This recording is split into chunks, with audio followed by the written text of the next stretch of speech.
चलो सबसे पहले मैं आपका एक स्टॉक मार्केट का एक सबसे बड़ा जो मिथ है वो क्लियर करता हूँ, जो कि है investment in stock market are very risky. तो अब ये दूर करने के लिए मैं आपको एक सेंसेक्स का चार्ट दिखाता हूँ।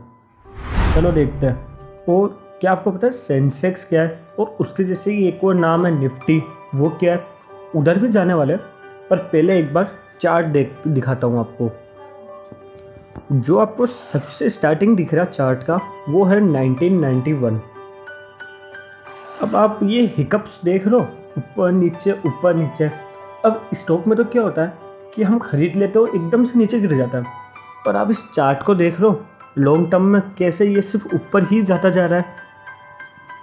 तो इस चार्ट से आपको ये तो पता लग गया कि ना लॉन्ग टर्म स्टॉक मार्केट बिल्कुल भी रिस्की नहीं है अगर आप बीएससी और निफ्टी में इन्वेस्ट करो। पर हाँ, थोड़ा रिस्की है। अब मैंने शॉर्ट टर्म रिस्की क्यों कहा, तो आप ये एक एरिया देखो 2008 का, कैसे मार्केट नीचे आया। आपको पता है 2008 में क्या हुआ था? 2008 में यूएस में एक क्राइसिस हुआ था, एक बहुत बड़ा क्राइसिस हुआ था। आपने लीमन ब्रदर्स का नाम सुना है? ये एक बड़े फाइनेंशियल इंस्टीट्यूशन है। जैसे आपने नाम सुना ICICI, HDFC, सेम वैसी। तो ये जो लीमन ब्रदर्स थे ये रातों रात बैंकक्रप्ट हो गए थे। Lehman Brothers is going bankrupt. Employees of America's fourth largest investment bank saw the writing on the wall late Sunday. और इसी टाइम में एक इंडिया में भी फ्रॉड हुआ था जो कि बहुत बड़ा था। वो भी अगर आप बोलो तो मैं आगे कवर कर सकता हूँ, जिसका नाम है सत्यम fraud. That Satyam had fictitious cash and bank balance of 5,000 crores. The BSE and NSE had woken up to a shock. तो ये दो मेजर क्राइसिस हो गए थे 2008 में।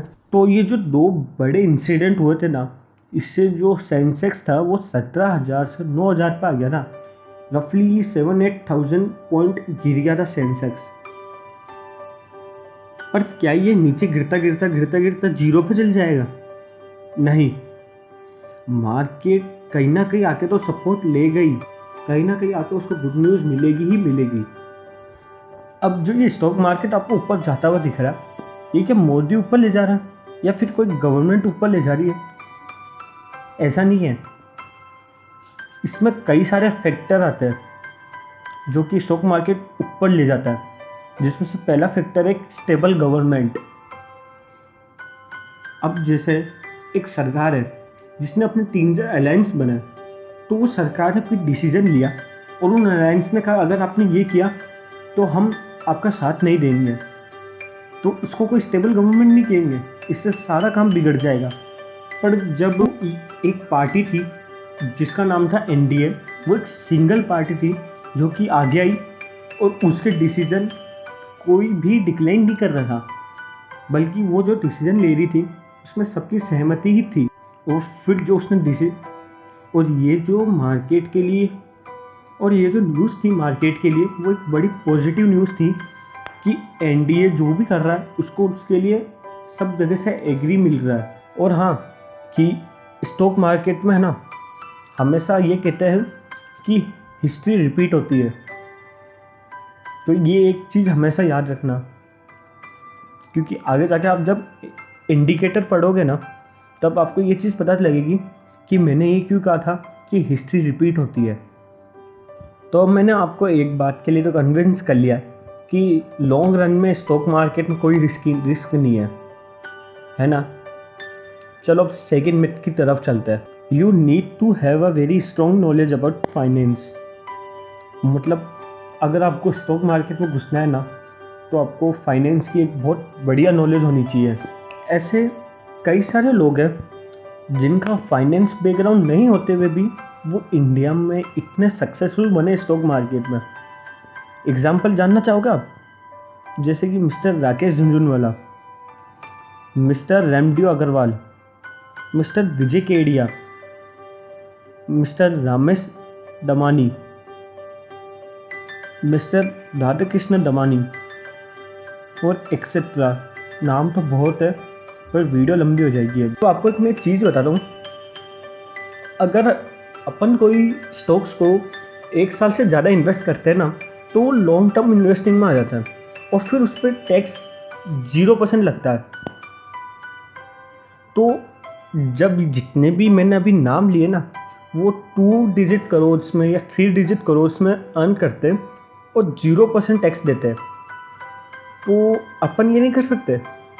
भले अपने जीरो थोड़े बहुत कम हो गए, पर कर तो अपन भी सकते हैं ना।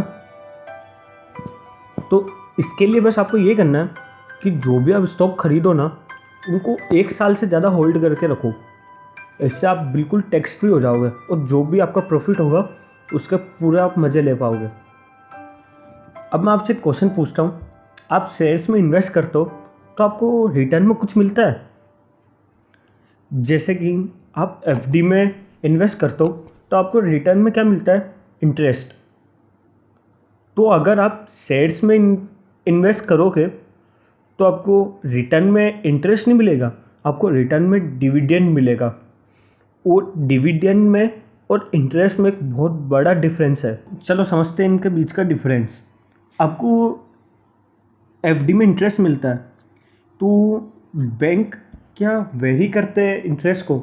मतलब बैंक क्या चेंज कर सकते हैं इंटरेस्ट को? फॉर एग्ज़ाम्पल, आपने 2021 में अपनी एफडी कराई और 2022 में बैंक ऐसा कह सकते हैं कि आपको पहले तो 60% रिटर्न मिल रहा था, पर अब आपको किसी वजह से 5% रिटर्न मिलेगा।